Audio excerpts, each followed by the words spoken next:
Hello students, आइए सीखें Python में कैसे प्रोग्राम लिखना है जो डेटाबेस को कनेक्ट करे। तो डेटाबेस क्या है, सबसे पहले जानते हैं। डेटाबेस रिलेटेड टेबल्स की कलेक्शन है। डेटाबेस में रिलेटेड टेबल्स को रखा जाता है। यहाँ पे हमने एग्जांपल में स्कूल डेटाबेस फाइल ली है। इस स्कूल डेटाबेस फाइल में स्टूडेंट के 3 टेबल रखे हैं: इंफॉर्मेशन टेबल, अटेंडेंस टेबल और मार्क्स टेबल। तो इन्फॉर्मेशन टेबल में रोल नंबर, नेम, एड्रेस लिए हैं। अटेंडेंस टेबल में प्रेजेंट एब्सेंट इन्फॉर्मेशन ली है और मार्क्स टेबल में obtained मार्क्स और कितने में से मार्क्स आए हैं, ये सारे इन्फॉर्मेशन स्टोर की हुई है। तीनों टेबल आपस में रिलेटेड हैं, तो ये एक डेटाबेस बना है हमारे पास। तो अगर हम माई सीक्वल में डेटाबेस बनाकर उसे इस्तेमाल करना चाहते हैं तो हमें माई सीक्वल ड्राइवर की ज़रूरत होगी। तो यहाँ पे हम माई सीक्वल कनेक्टर ड्राइवर इस्तेमाल करेंगे। तो ये प्रोग्राम लिखते हैं। सबसे पहले हम स्टेटमेंट लिखेंगे माईसीक्वल डॉट कनेक्टर ड्राइवर को इंपोर्ट करने के लिए। ये सबसे पहली स्टेटमेंट माईसीक्वल ड्राइवर को इंपोर्ट करेगी और जो हमें कनेक्शन लगाने में और एसक्यूएल की कमांड को इस्तेमाल करने में मदद करेगी। और अब यहाँ पे हम कनेक्शन ऑब्जेक्ट क्रिएट कर रहे हैं। हमारे कनेक्शन ऑब्जेक्ट का नाम है CONN equal to MySQL dot connector command. ये हमारे कनेक्शन को सेट करेगी और इसको 3 आर्गुमेंट्स चाहिए यहाँ पे। सबसे पहले लोकल होस्ट जो कि होस्ट है, और फिर यूज़र नेम, रूट और पासवर्ड एम्प्टी है। तो यहाँ पे डेटाबेस सर्वर के साथ कनेक्शन लगेगा। कनेक्टर डॉट कनेक्ट कमांड जो है कनेक्शन को सेट करके कनेक्ट CONN नाम का ऑब्जेक्ट क्रिएट करेगी। तो हमने क्या सीखा? This creates a connection with database server. ये कमांड डेटाबेस सर्वर के साथ कनेक्शन क्रिएट करती है। तो यहाँ पे हमने जो डेटाबेस सर्वर के लिए जो यूज़र नेम और पासवर्ड दिया है, अगर आपके डेटाबेस सर्वर का नाम यूज़र नेम अलग है, पासवर्ड अलग है, तो आप यहाँ पे अपने वाला यूज़र नेम और पासवर्ड मेंशन कर सकते हो।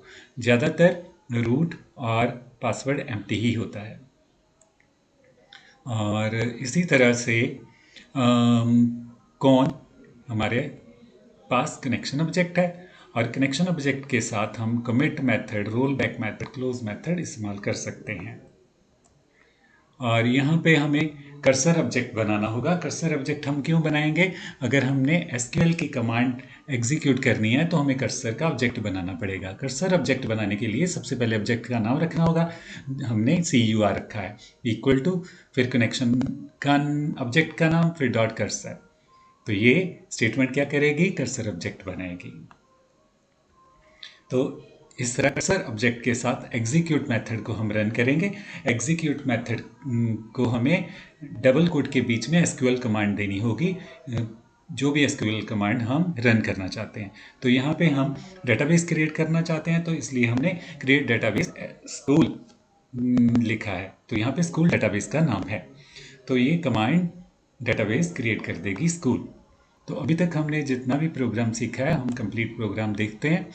सबसे पहले हमने माईसीक्वल डॉट कनेक्टर ड्राइवर इंपोर्ट किया, फिर हमने कनेक्शन ऑब्जेक्ट क्रिएट किया CONN नाम का, फिर हमने कर्सर ऑब्जेक्ट क्रिएट किया CUR नाम का, और कर्सर ऑब्जेक्ट की हेल्प के साथ हमने एग्जीक्यूट कमांड रन की और डेटाबेस क्रिएट किया।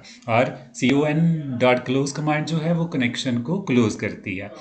और जब हम इस पूरे प्रोग्राम को चलाएंगे तो स्कूल डेटाबेस हमारे पास बन जाएगा। अगर स्कूल नाम का डेटाबेस पहले से बना हुआ होगा तो हमारे पास रन टाइम एरर आएगा कुछ इस तरह से, स्कूल डेटाबेस ऑलरेडी एग्जिस्ट, ऐसे मैसेज आएगा। तो अगर हम रन टाइम एरर को हटाना चाहते हैं तो हमें एक्सेप्शन हैंडलिंग इस्तेमाल करनी होगी। Exception handling run time errors को हटाने के लिए ही इस्तेमाल होती है। तो इसके लिए हमें ट्राई ब्लॉक इस्तेमाल करना होगा, ट्राई कॉलन और एक्सेप्ट कॉलन। तो अब हमें ट्राई और एक्सेप्ट के बीच में वो स्टेटमेंट्स लिखनी है जो रन टाइम पे हमें पता है कि एरर दे सकती हैं। जैसे कि हमने रेड लाइन के साथ ये 2 स्टेटमेंट लिखी हैं, cursor equal to con dot cursor, cursor object dot execute. ये स्टेटमेंट जब चलेंगी तो ये डेटाबेस क्रिएट करेंगी। अगर डेटाबेस पहले बना होगा तो एरर आएगा। तो ट्राई ब्लॉक इस एरर को हैंडल करेगा और रन टाइम एरर नहीं दिखाएगा। और जैसे ही एरर आएगा तभी हमारे प्रोग्राम के कंट्रोल को एक्सेप्ट के पास भेज देगा, और एक्सेप्ट में हमने जो स्टेटमेंट लिखी होंगी उसको पाइथन रन करेगा। तो इस तरह से जब हमारे पास सकू नाम का डेटाबेस अगर पहले बना होगा तो हमारे पास डेटाबेस ऑलरेडी एग्जिस्ट नाम का मैसेज आएगा। जैसे आप यहाँ पे देख रहे हो, इस तरह से डेटाबेस ऑलरेडी एग्जिस्ट नाम का एरर आएगा। तो जैसे पहले रन टाइम एरर हमारे पास बहुत ज़्यादा आ रहे थे, वो प्रॉब्लम सॉल्व हो जाएगी एक्सेप्शन हैंडलिंग के साथ। तो आज हमने सीखा कैसे डेटाबेस क्रिएट करना है, और डेटाबेस को कनेक्ट करने के लिए कनेक्ट कमांड सीखी, कर्सर ऑब्जेक्ट सीखा, कनेक्शन ऑब्जेक्ट सीखा, और इसी के साथ सेशन को एंड करते हुए मिलेंगे नेक्स्ट सेशन में नेक्स्ट टॉपिक के साथ। Till then have a nice time. Thank you.